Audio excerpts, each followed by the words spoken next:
I used to think betrayal only happened in love until my younger brother strung a wire across a snowy slope. A sharp gust of wind whipped past my ears. I shot downhill at nearly 50 miles an hour, my skis biting into the packed snow, every movement calculated with machine-like precision. My heart pounded, not out of fear, but because I knew I was in the lead.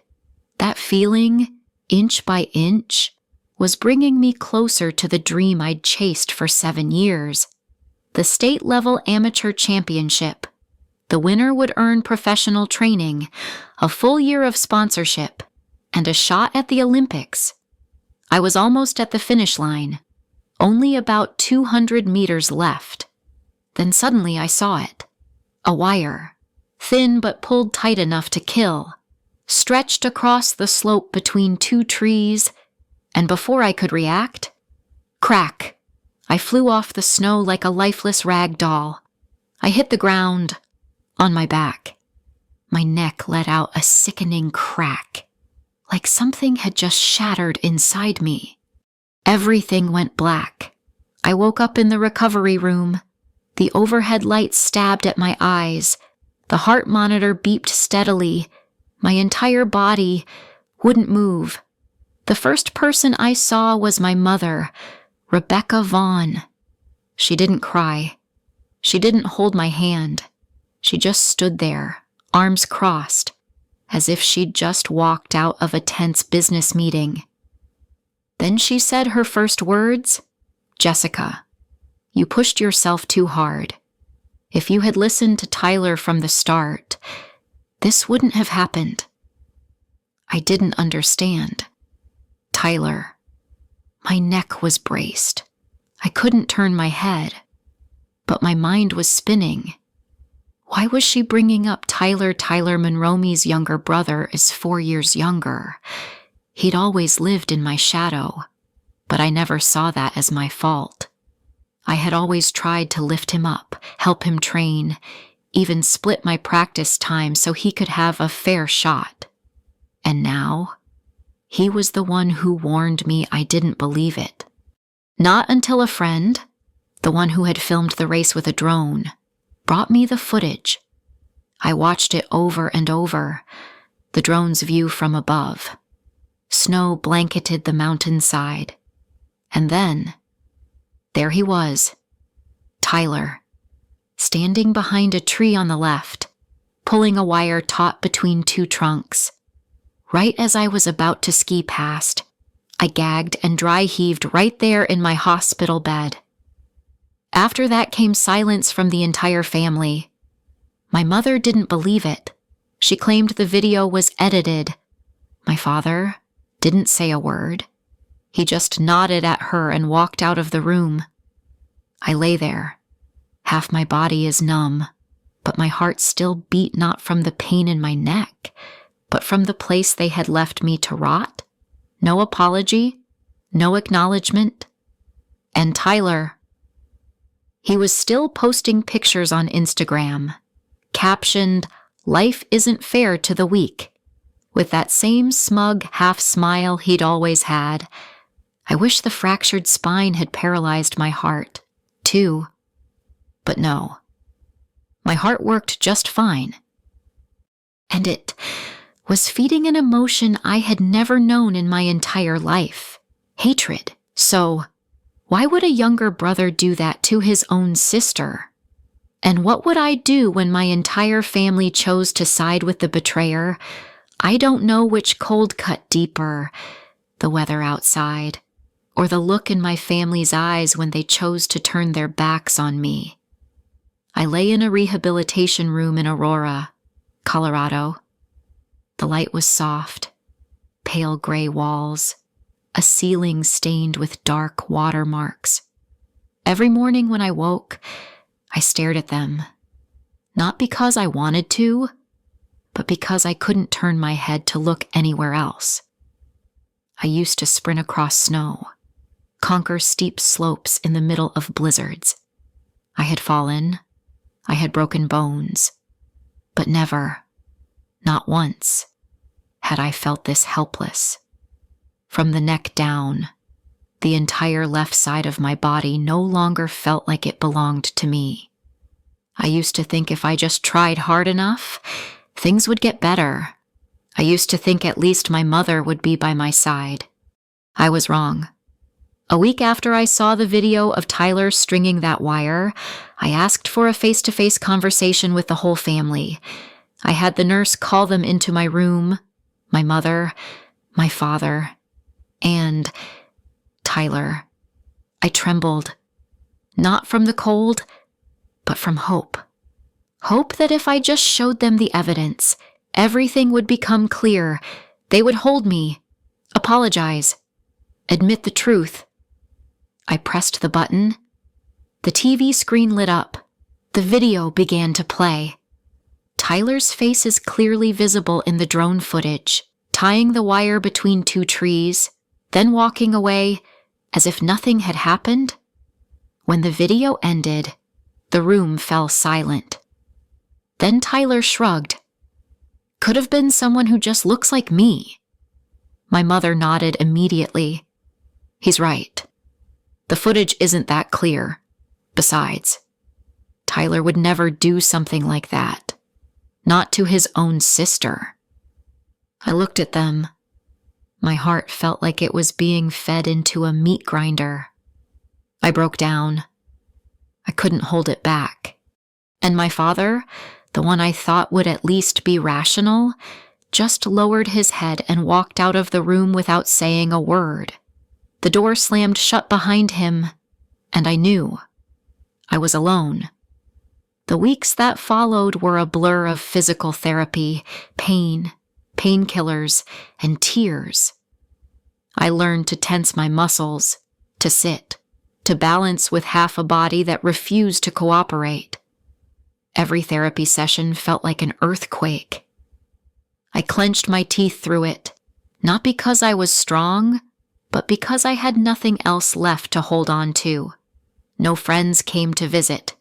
Not a single message from my mother, only the nurses, only the metallic clink of the wheelchair, and the doctor's voice, mechanical and flat. You have to learn how to move again, like a child. I remember those nights. After the whole ward had gone quiet, I stayed awake, staring at the ceiling, in my head. My mother's words from that day echoed, "Jessica, if you had listened to Tyler, this wouldn't have happened." Those words, like needles, piercing every paralyzed vertebra in my spine. I started to wonder, maybe I deserved this. Maybe I wasn't worthy of love, until one night, I received a handwritten letter. From the head nurse, she had been quietly following what happened. Inside was a printed article from an online news site. The headline clear, "Skier Tyler Monroe under criminal investigation for allegedly causing severe injury to sister during amateur race." And the final line, "The entire incident was captured by a drone. The victim is now paralyzed on one side of her body." I held that paper. For the first time in weeks, my heart beat differently. Not from fear, but because something flickered inside me. Justice is not blind, but justice alone wasn't enough. I wanted my dignity back. I wanted my voice back. I wanted to stand no matter the cost. I had lost too much to stay silent. Don't forget to subscribe to Revenge Mark, where justice is rewritten with tears and unshakable will.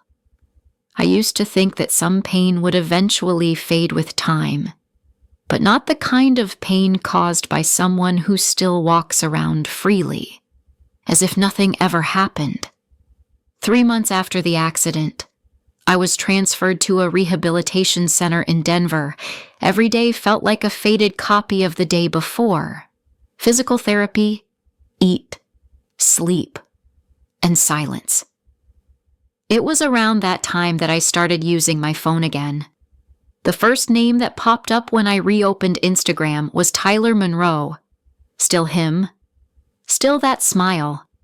A new post. A picture of him holding a skateboard, grinning widely at the local skate park, with the caption, "What doesn't kill you makes you more famous." Below it were hundreds of likes, praising comments, and even a few lines that read, "Thanks for being so strong after what you went through with your family. You're an inspiration.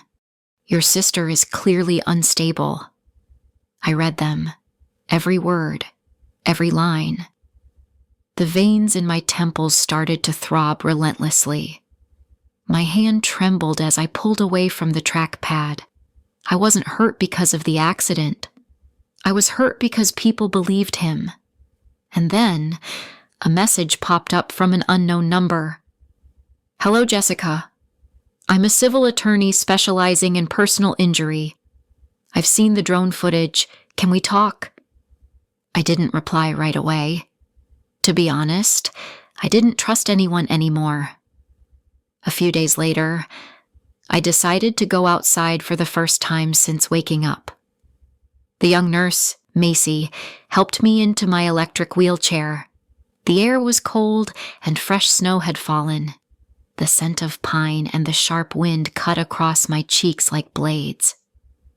I sat alone on a narrow path leading to the back of the center. A gentle slope. Below was an open snow field where patients often practiced maneuvering their wheelchairs. No one was there at the moment. I looked down at my hands.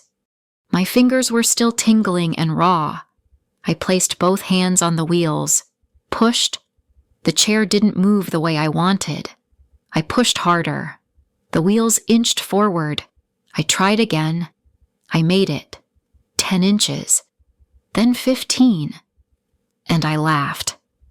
A laugh that was half choked, half erupting. No one was there. So I let myself laugh. Then I cried. Not because I was weak, but because I knew I was coming back. That night, I called the lawyer back. His name was Alan Kruger, a man who spoke slowly and calmly. He didn't make promises, but his voice made me feel heard. We talked for almost an hour. I told him everything. The video, my mother's reaction, the look in Tyler's eyes the day he stood in my hospital room. Alan didn't interrupt. He just listened. Then he said one very short sentence. "You're not crazy. You were betrayed." I went silent. I had never heard anyone say that out loud before, but when he did, a part of me felt confirmed. No more wondering, no more second guessing. Tyler did it, and he needed to pay, but not yet. Not in some loud, reckless way. I knew that if I acted impulsively, I would lose, and he would continue to be the hero who survived a tragic family accident. No, if I wanted to turn everything around, I needed to be stronger, smarter, and above all, more calculated than he. I used to think revenge had to be immediate. You had to scream, smash things, rip the truth wide open in front of a crowd. But the longer I lay alone in that cold therapy room, the more I realized one thing: real revenge is a process. Quiet, step by step, ruthless.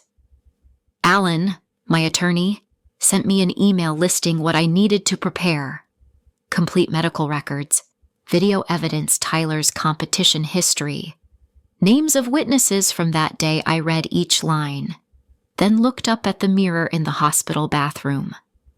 My once glossy brown hair was now matted. The dark circles under my eyes looked like 2 smudged ink stains. One cheek was still bruised from an impact that hadn't yet faded. I looked at myself and saw a stranger, a victim. No, I didn't want to stay a victim forever. I requested a change in my physical therapist. The new girl, her name was Nora, didn't say much, but when I told her I wanted to train twice as long, she simply nodded. We started from the beginning, practicing sitting upright for more than 10 minutes, holding my balance with one hand, learning how to push my wheelchair at the right angle so it wouldn't veer off course. Every movement felt like a battle. I pushed myself until I cried. Once, I vomited blood from overexertion, but I didn't stop. Nora looked at me, her eyes bright, without a hint of pity. "You're not training to walk like you used to. You're training to live a new way and to do what you've never done before." I gripped the wheelchair armrest tightly. I didn't answer, but inside, I was on fire. At night, I spent hours on my laptop, teaching myself civil law, looking up cases of intentional injury, reading medical literature, saving court rulings from states with precedent. I began to understand terms like intentional tort, a deliberate act to cause harm, tortfeasor, the one who caused the injury, proximate cause, the direct cause that led to the outcome. Each term, I swallowed like fire. I rescheduled my online courses, signed up for one on legal investigation, intensive, studying every night until 1 a.m. When the numbness in my spine surged like an undertow, I reminded myself, this isn't pain. This is the roar of flesh and bone rising again. One day, Nora wheeled me out to the small slope behind the rehab center. It was cold. The snow had melted into patches of slush. I looked at the artificial snow ramp. Nora leaned down and whispered, "It's time to go downhill again. Not to compete, but to remember who you are." I took a deep breath, straightened my back, gripped the rims of my wheels, and let go. That familiar rush of speeding downhill. My heart is pounding, not fear awakening. I laughed into the wind, no longer the weak Jessica lying in bed. I was the new Jessica Monroe, a woman who knew exactly where she was headed, and who would have to pay the price people often say. The first blow has to hurt enough so the enemy can't dismiss you. But I didn't need him to hurt right away. I just needed to make him flinch. 4 months after the accident, I officially left the rehab center. No one came to see me off. Only Nora, standing by the glass door, raised her hand in a wave, her eyes holding something I hadn't felt from anyone in a long time: respect. I returned to my old apartment in Boulder. Dust covered everything. The damp smell of wood lingered. And there was a photo on the shelf, me, standing next to Tyler, from the time we won medals together 3 years ago. I took the frame down and turned the photo face down, then opened my laptop. For the next month, I hardly left the house. I didn't need to. Everything I needed was online. I created an anonymous email account, a different name, a hidden IP address.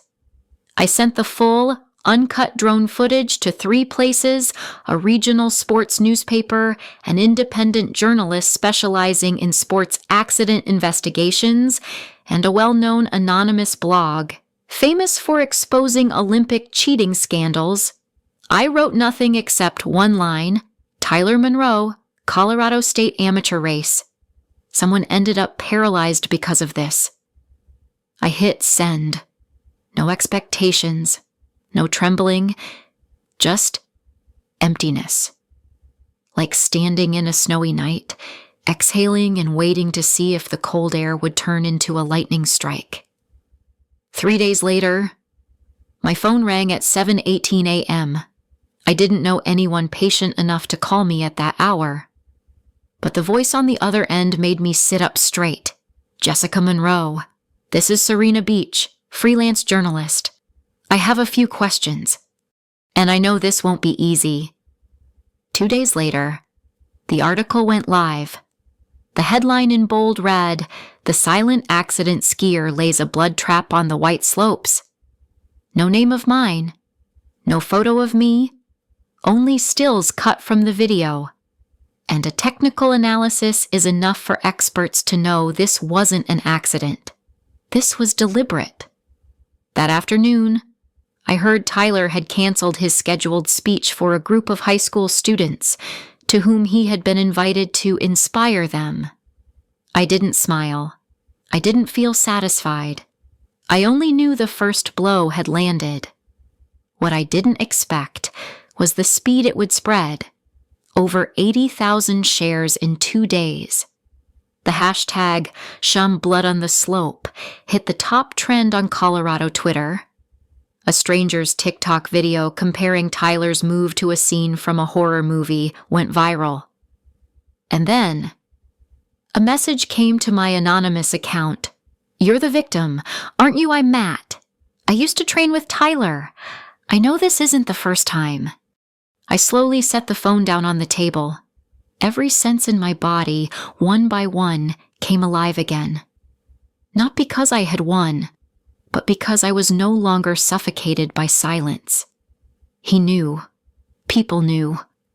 And for the first time, I didn't feel alone. Jessica had delivered the first blow, one without a name, without a face, but enough to throw Tyler off balance. Would the villain strike back? And how long until the whole truth was dragged into the light if you felt your heart go still in the icy snowstorm of truth?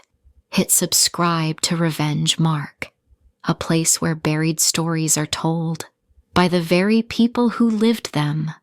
I thought my first blow would scare him, but no, Tyler didn't run. He did something worse. He pretended, as if nothing had ever happened. The morning after the article went viral, I couldn't sleep. I sat alone on the long bench of my balcony, watching the snow fall quietly. Beneath that cold white layer were sharp rocks, jagged ground, the kind of thing that could kill you if you weren't careful, just like Tyler. On the outside, he was the man who had survived tragedy, invited to give motivational speeches, sponsored by major brands. But on the inside, he was a storm. Not loud, not screaming, just sweeping away anything he couldn't control. I wasn't the only one who felt that way. Matt, the one who had messaged me the day before, agreed to meet after much hesitation. We chose a small cafe tucked behind an old neighborhood. He wore a hoodie and a beanie, and he never took his eyes off the door throughout our conversation.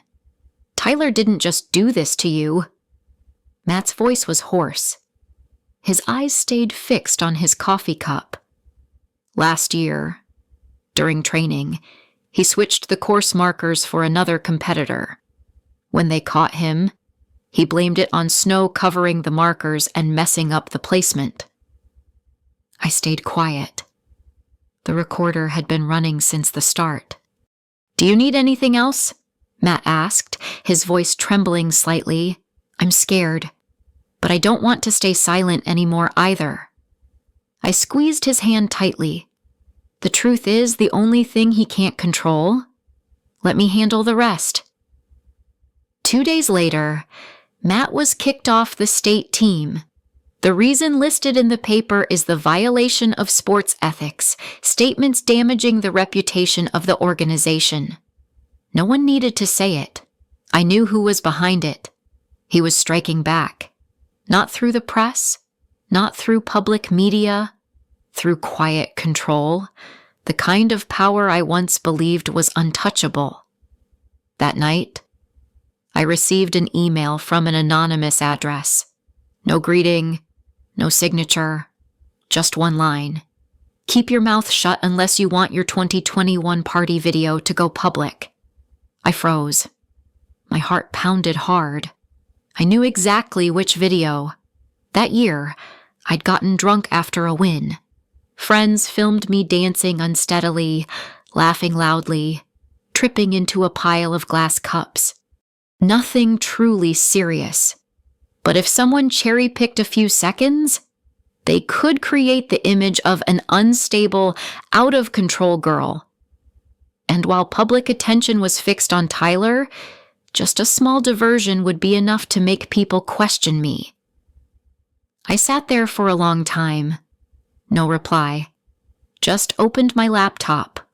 I dug through old files, photos, videos, messages, a messenger conversation with Tyler from last year when he'd asked me to give up my spot in the main competition because my head's not in the right place. I had deleted it once, but I'd saved a copy on Google Drive. I opened it. In the messages, there was one line, "If you win again this time, I've got nothing left. The whole family's always looking at you. No one cares about me." Those words, at the time, they softened me. I gave up my spot. Now, they were proof he had motive. I wasn't shaking anymore. I knew he already felt threatened, and the only reaction he knew was to sabotage from the shadows. But I was no longer the old Jessica. I wasn't afraid of public opinion or of being misunderstood. What I feared was that I might stop if I let my emotions overpower my logic. Not every victory is loud.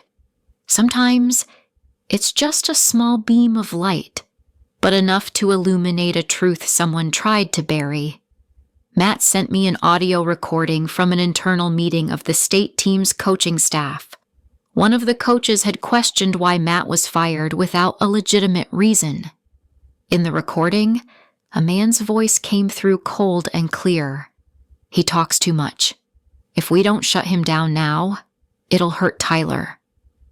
No specific names were given, but it was enough to see the truth was no longer in their hands. I sent the recording to Serena, the journalist who had once indirectly interviewed me.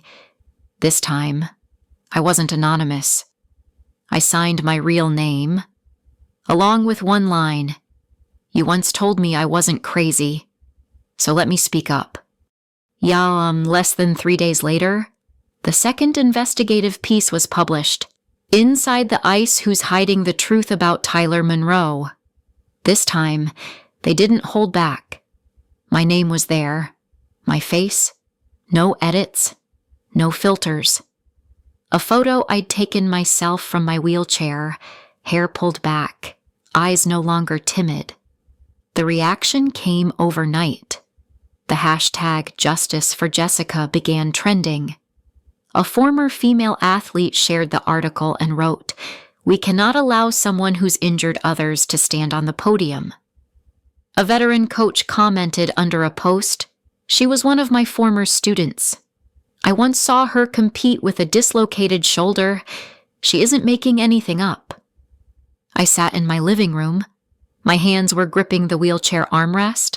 My laptop screen is flashing with notification after notification, share after share, and I started to cry. Not loudly.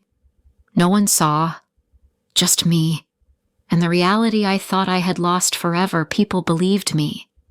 But the truth never comes alone. That afternoon, Serena called back. Her voice hesitated. "Jessica, someone from your younger brother's family sent in a response letter. They say you're using the accident to get attention." I froze for a few seconds. Was it my mother? Serena didn't answer right away. She just exhaled softly.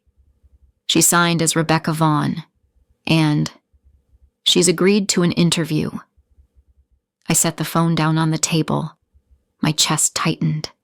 My hands trembled not from weakness, but from realizing that the one person I hadn't gone after was the first to speak against me.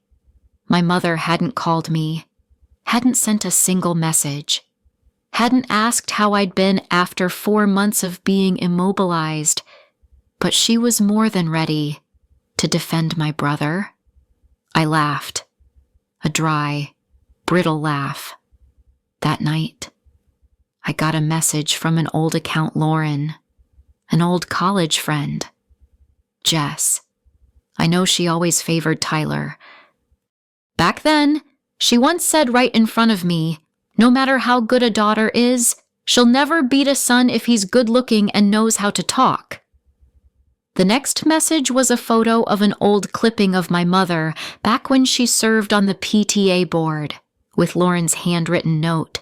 She used to have a voice, but now her voice is only used to silence her own daughter. I stared at the photo. My eyes were dry, and inside me, there was no disappointment anymore. Only one thing remained clearer than ever: I wasn't fighting a person. I was fighting an entire system that had chosen to cover up, out of fear of losing face.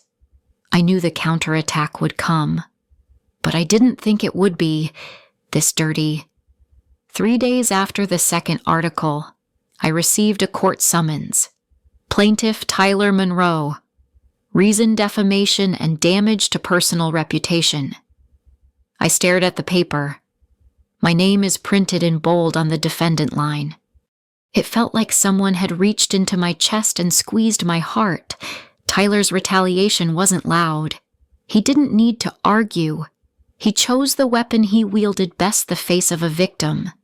Alan, my lawyer, came the very next morning. His face was graver than usual. The coffee in his hand was still steaming, but he didn't take a single sip. We have evidence, but to win a defamation case, especially against a public figure, we'll need more than that. I didn't ask further. I understood. He didn't just want to silence me. He wanted to flip the entire board, to turn me, the one he had harmed, into the one at fault. That night, I got a call from Cassandra, the only close friend I'd kept in touch with since the accident. Her voice was hushed, uneasy. Jess, I don't even know how to say this, but there's a rumor that you faked the fall to claim insurance money. I froze. Who said that? Someone in the amateur snow sports community. There's even a clip. They claim you fell in a spot where there was no one, so there couldn't have been any rope there. I hung up. My head throbbed as if it had been slammed against a stone wall.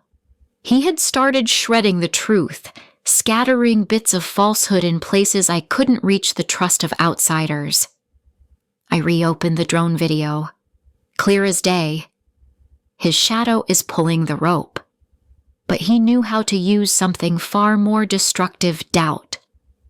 The next morning, I went to the physical therapy room, the same place where Nora and I had trained through my first steps. But today, Nora wasn't there. Instead, there was a new staff member, her expression cold. Mrs. Monroe, the supervising doctor has ordered your therapy session suspended until the legal dispute is resolved. I froze in place, my hands gripping the wheels tightly. My body trembled not from paralysis, but because a small part of me had started to believe he could win. That evening, I got a message from Lauren. Jess, I'm so sorry. Your mom was interviewed on the radio this morning. She said, you have a history of mental instability and have undergone treatment. I read the message, word by word. No breath, no reaction, just emptiness. The room seemed to shrink. The walls are closing in on me. I sat there, saying nothing, not crying, but deep inside, something had just broken. Not my neck, not my spine, but whatever was left of my trust. There are falls that don't break bones, but they can kill trust. And when trust is gone, you find yourself more frightening than your enemy. I turned off every device in the house, laptop, phone, TV, not because I wanted quiet, but because I was afraid that in just one blink, I'd see my name online again, see the lies, the cold, knife-like comments cutting straight into my chest. I don't know how long I sat in the kitchen. I just remember the sunlight outside changing color, yellow, then orange, then gray. I was still there, not eating, not drinking, not moving, as if I stopped breathing. The whole world might stop with me. When night fell, I quietly opened the desk drawer. There was an old bottle of pills I hadn't touched since leaving the rehab center. Sleeping pills. I picked it up. The cold seeped through my fingertips, the rough plastic, the faded label. 1 pill, then 2, then 3. I poured them into my palm, as if testing whether I still had control over anything at all. A voice in my head whispered, if you disappeared, would anyone really care? That question repeated itself over and over. I used to be strong. I used to stand up. But now, even Nora couldn't call back. Serena was busy. Alan was cautious. Matt was afraid. And my mother? No. I didn't think about my mother anymore. I looked down at my legs, the parts that no longer felt anything, and I wondered if I vanished. Would they call it an accident or the consequence of a troublemaker? Suddenly, a small sound came from outside the door. I froze. Someone was knocking, not hard, just 3 soft taps. I leaned forward, opened the door. An envelope lay there. No name, no return address. I bent down and picked it up. Inside was a photograph. I was during physical therapy, sweat soaking the back of my shirt, my hands trembling as I held my wheelchair steady on a small slope. And behind me was Nora. Her face was watching me. Not pity, not fear, but belief. Beneath the photo was a handwritten line. You didn't come this far just to fall here. I still believe in you. Don't let him win another time. I stared at those words for a long time, so long that my tears dried before they could fall. I turned back inside, didn't take the pills, didn't throw them away. I put the bottle back and closed the drawer, not because I suddenly became strong, but because I'm not done with him yet. I had sat at the edge of the abyss, and I had seen myself at the bottom. But the strange thing was, it was in that very moment that I realized I was still alive. That night, I lay in bed, unable to sleep, not because of fear, but because somewhere inside me, something as faint as a breath began to stir. A whisper of something I had forgotten for weeks, willpower. I took out the photo Nora had sent me. My hands were still shaking, but this time, it was because my heart was racing. Not from fear, but because warmth was starting to return to me. Someone still believed in me, someone quiet enough not to need many words. Just a photo, a single sentence, enough to pull me back from the edge. The next morning, I went back to the physical therapy center. They refused to take me in. I didn't cry. I simply turned away and called Alan. I don't want to win because of pity anymore. I want to win because I'm right. We met in a small cafe. Alan handed me a folder. I got this from a former athlete, someone who left the team because of Tyler. Inside were training notes. With a handwritten line, Tyler pretended to have an ankle injury to pressure me into giving up my spot in the main event. The coach knew but did nothing.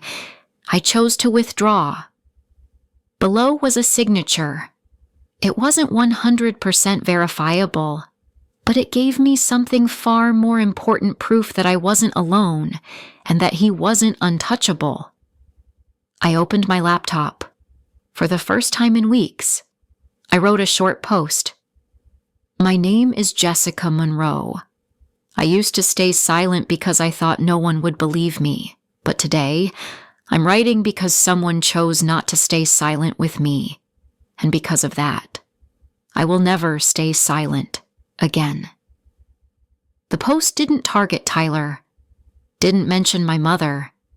It was just me and a promise I would see this through to the end. In less than 24 hours, dozens of messages came in from strangers. A woman. I've never skied in my life, but I know what it's like when your brother blames you for something he did himself. A father. My daughter read your post and asked me, Dad, how can she be so brave? Thank you for giving my child another kind of role model. I sat alone in my living room, closed my eyes. My heart no longer felt on the verge of breaking. It was slowly, steadying, not because I had all the evidence, but because I remembered what I was fighting for, not just to expose Tyler, but so I could look at myself again and not see someone who stayed down. If Jessica's journey is touching your heart, hit subscribe to Revenge Mark. Because the truth doesn't spread on its own, it needs people brave enough to keep telling it. Not all revenge plans start with rage. Some plans begin with a silence so deep it chills you to the bone. A week after I stepped back into the public eye, Tyler still hadn't reacted. No posts, no new lawsuits, no appearances. But I knew he wasn't silent out of fear. He was silent because he was calculating. And so was I. I met with Alan again at the law office. On the table lay copies of testimonies, old recordings, screenshots of messages from years ago, fragments of memory that once seemed useless, now pieced together into a model of guilt. Alan looked at me. We need one final blow heavy enough to make the jury hesitate for not even a second. I nodded, and I think I know what it is. I sent a message to Matt. We met in a car, parked in an empty lot near Bear Creek Lake. The cold wind cut my face, but my chest was burning. Do you remember the security video from the top station that day? Matt frowned. The ski patrol cabin footage. They said the file was lost. It wasn't lost. I tracked down the technician who used to handle the cameras in that area. He quit right after the incident. Matt froze. I handed him a piece of paper, a copy of the email I had just received, showing the exact time the file was accessed and who had requested it be deleted. Tyler, his name. The deletion date was 48 hours after I was hospitalized. Matt went silent. Do you have a copy? Not yet. But I've asked that technician to testify. And Alan is preparing a subpoena. That night, I didn't sleep. I printed every piece of evidence, pinned them into a chart, timeline, actions, motive, harm, connecting each point like a spider web, and in the center was his name, no longer my brother, no longer the boy who once played with me in the snow. Only the man who tried to delete me from life like a piece of useless data. I organized the documents and recorded my statement in case I was called to testify. I repeated it over and over until my words no longer shook. No more stumbling, no more breaking mid-sentence, only precision. The next morning, I called Serena. I'm ready to tell everything, but this time, not an interview. I want a conversation, live, with lawyers present, with witnesses. Serena hesitated. Are you sure if you do this, there's no going back? I don't need a way back. I need an ending. She agreed. Time 8 p.m. Saturday. Location a small studio in Denver. Guests my attorney, 2 former witnesses, and a legal affairs journalist. And if he's confident enough, Tyler. I looked in the mirror. straightened my collar, and tied back my hair. The woman in the mirror was no longer someone paralyzed from the waist down by a fall.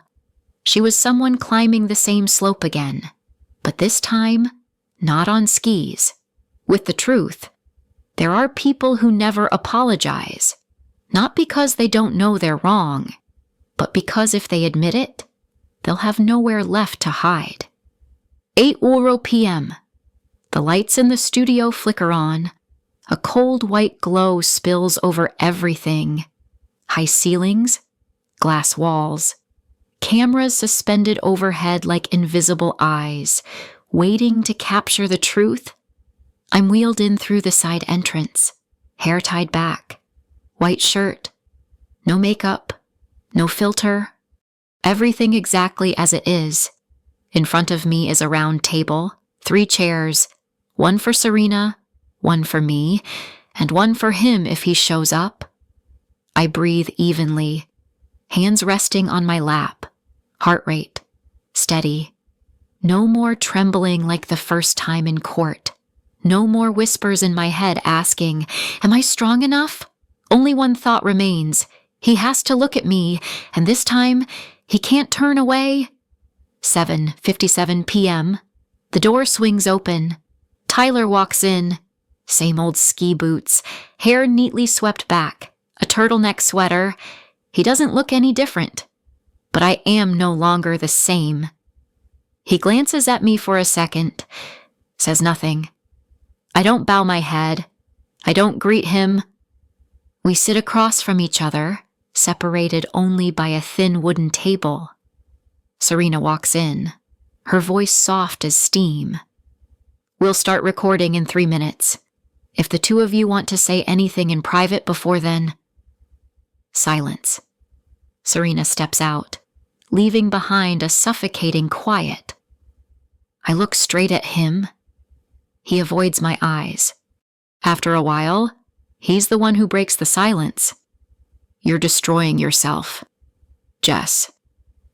I tilt my head. That line sounds familiar. He smirks. Mom's heartbroken. She doesn't need this. When did Mom start feeling heartbroken? When I was in the hospital, or when she told me I'd pushed myself too hard in front of the doctor? He doesn't answer. I bow my head slightly. Tyler, just one question. Did you do it or not? Silence. His face smooths over. Practiced. I don't know what you're talking about. I smile. A small smile, but it holds the weight of an entire sky of disappointment. I used to hope that at the very least, you were still human. He looks at me. His voice drops low. If you want to play the victim forever, go ahead, but don't drag the whole family down with you. I stand. On my own. My hand grips the armrest lightly, keeping my balance. Not to intimidate him. Just so he knows I'm not sitting below him anymore. I'm not dragging anyone down. I'm just done pretending. The red light on the camera blinks on. Serena steps back in. We're live. We both sit again. I look straight into the lens in front of me. No trembling, no anger, no fear. Only a woman once driven headfirst into the snow until her neck snapped. Now sitting here, face to face with the man who did it, and refusing to bow her head ever again. There are people who think silence will protect them from the truth. But the truth doesn't need to shout. It only needs one person calm enough to tell it to the end. The cameras turn on. The red light blinks like a countdown to a match without punches, without blows, only words. Serena opens with a formulaic question. Both sides have evidence. Today, the goal is not to judge, it's to let the real people speak. I don't look at Tyler. I look straight into the lens. My voice is low, slow. My name is Jessica Monroe. I was once an amateur skier. Last year, at the state competition, I had an accident that left me paralyzed from the waist down. Today, I'm not here to say I'm a victim. I'm here to say I'm a witness." Serena turns to Tyler. He takes a long breath, as if trying to compose himself. "I love my sister. What happened was an accident. I don't know why she thinks I did something wrong, but I didn't." I don't respond. I simply take out a USB drive. Alan plugs it into the projector. The screen behind us lights up. Drone footage is shown in full to the public for the first time. Clear as daylight, Tyler standing behind a tree, pulling a rope strung between two pines. The moment I pass and trip, the room goes dead silent. No murmurs, no coughs, only my heartbeat. Steady, clear, awake. Serena's voice falters. "Tyler, your explanation." Tyler's face hardens. His lips press tightly. He stares at the footage as if he's never seen it before. "That's an edited clip. You can't clearly see my face." I smirk. "Then what about the audio request to delete the ski patrol cabin footage? You personally signed the request to the tech department. Dated 2 days after my accident?" Alan places the confirmation document on the table. The red seal was as stark as blood. Tyler freezes. And then, he laughs. A hollow laugh. Thin as ice. "You're impressive. Making yourself the main character, even if you have to make up a story to get pity." I stay calm. I don't need pity. I only need the truth. And if today it embarrasses you, maybe your face isn't worth saving. He shoots to his feet. I'm not sitting here to be insulted. I look at him. For the first time, I see him as a complete stranger. I've heard that before, but that time, I was lying in a hospital bed, and you were the one laughing. He stiffens, as if someone had just ripped off the mask he'd worn all his life. Serena ends the program. The cameras shut off. The studio lights soften. Tyler turns and walks away without a word. The door closes behind him. No applause. No one stands. I was the only one sitting there, breathing lightly as if I had just come to the end of a winter that seemed endless. I don't know what the papers will say tomorrow. I don't know what my mother will think. I only know I have said everything. No shaking, no hatred. Just a woman. Returned. Revenge doesn't free you from pain. It only makes you know exactly where it hurts. The next morning, news flooded every platform. The video of the conversation was shared hundreds of thousands of times. Some called it one of the most unforgettable television moments of the year. I sat in my small kitchen. Sunlight streamed through the curtains, casting patchy light on the floor. On the table was a cup of tea gone cold, and my voicemail light was blinking with unheard messages. I didn't listen. Not because I didn't care, but because I knew some calls don't need answering. That day, Alan stopped by. We didn't say much. We just watched the video again together. When it reached the part where Tyler stood up, Alan's eyes suddenly reddened. "You think I'm enjoying this?" I asked, not turning toward him. Alan sighed. "No, I just wish I'd been there sooner." I nodded slightly, but inside, I knew no one was later than the person who gave birth to me. Late that night, I got a message from my mother's number, just one line. "Are you satisfied now?" I stared at those words for a long time. I didn't feel angry. I didn't feel hurt.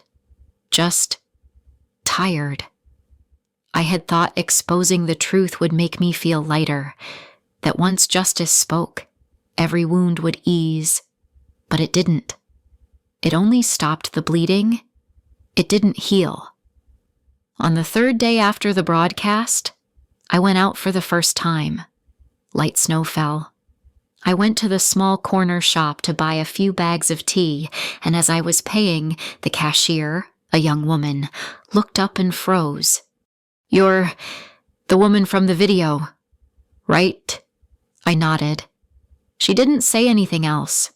She quietly packed the tea, and when I handed her my card, she gently pushed it back. "This one's on me." I left the store. My heart tightened a little. Not from awkwardness, but because, for the first time in a long while, I didn't feel pitied. I felt recognized, but that recognition didn't last. The next day, I opened my mailbox and an unmarked envelope had arrived. Inside was an old newspaper, my childhood face circled in red, standing next to Tyler at a ski competition, along with a scrap of paper, once family, now just a stain. No signature, none needed. I folded the paper, didn't tear it, didn't burn it. I just tucked it into the last drawer of my cabinet, where I keep the things I've forgiven but haven't forgotten. That day, I got another call. Not from someone I knew. A lawyer from the amateur sports committee. "We're reopening the entire competition from that year. Your testimony has had a strong impact. There may be disciplinary action for those involved." I stayed silent. "We don't expect you to feel happy about it, but the truth you told has shaken loose a lot." I nodded. "I'm not happy, but I've waited a long time to see it begin." That evening, I opened my laptop. I pulled up the first video I had ever saved when the drone captured my fall. I looked at that girl flying down the slope with all her trust, only to be snapped in half by a rope. I hit pause. Her face hung in the snowy air, eyes wide open, not from fear, but because she never expected the one who did it to be family. I shut the laptop, took a deep breath, and for the first time in many months, I whispered something meant for no one but myself. "You survived." Justice doesn't always come with applause. Sometimes, it's just an ordinary morning when you wake up and no longer see yourself as a victim. 3 months after the broadcast, no verdict, no sensational trial, but everything had changed. Tyler vanished from social media. Sponsorship deals were canceled. Those who once cheered for him shifted to silence. Silence so deep it was almost frightening. As for me, I was silent too. But it was no longer the silence of someone cast aside. It was the stillness of someone who had walked through the storm. I moved out of my old apartment, settled into a small town near Breckenridge, a 1-story wooden house with windows looking out onto the pine forest. Not too many people, not too much past. I started every morning by boiling water, making tea, watching the mist melt away from the glass. I did physical therapy at home, swam on my own, walked with crutches on my own. Not because I expected to walk normally again, but because I wanted to live on my own terms, with what could not be changed. One afternoon, I received a package from Matt. Inside was an old medal, first place in the Colorado State Amateur Competition that year. Matt had included a note. "It was yours from the start." I held it in my hand, surprised at how light it felt. I used to think it was everything, the goal, the reason to live. But now I realized the heaviest thing wasn't the medal. It was the distance I had traveled to finally let it go. I began to write. Not a book, not a lawsuit. Letters to girls I had never met, the ones who had written to me after the broadcast. I didn't claim to be strong. I just told the truth about the days I couldn't even stand, about the bottle of sleeping pills I once held, about a photograph that pulled me back from the edge. Some wrote back, some didn't, but I kept writing, because each time I did, I felt I was healing myself. One autumn day, I was sitting in the backyard, sunlight warming my hair, when Serena called. Her voice was warm now, no longer hurried. "I have news. The network wants to do a series on people who've survived betrayal, but not the sensational kind. Deep, slow, real. And they want you to be the first story." I was silent for a moment. Then I said, "If they ask me, what should you do when the one who betrayed you is your own flesh and blood?" "Do you know what I'll tell them?" Serena chuckled softly. "What will you say?" I looked down at my legs. One still weak, one stronger now. I'll say, "First, don't waste time trying to understand why. Focus on standing up. I don't know what the future will hold. I don't know if Tyler will come and apologize one day, or if my mother will call again. Maybe never. But one thing I know for sure, I no longer need that to live. I have completed my revenge, not with a knife, not with a courtroom victory, but by standing in front of the mirror and being able to look at myself without seeing hatred.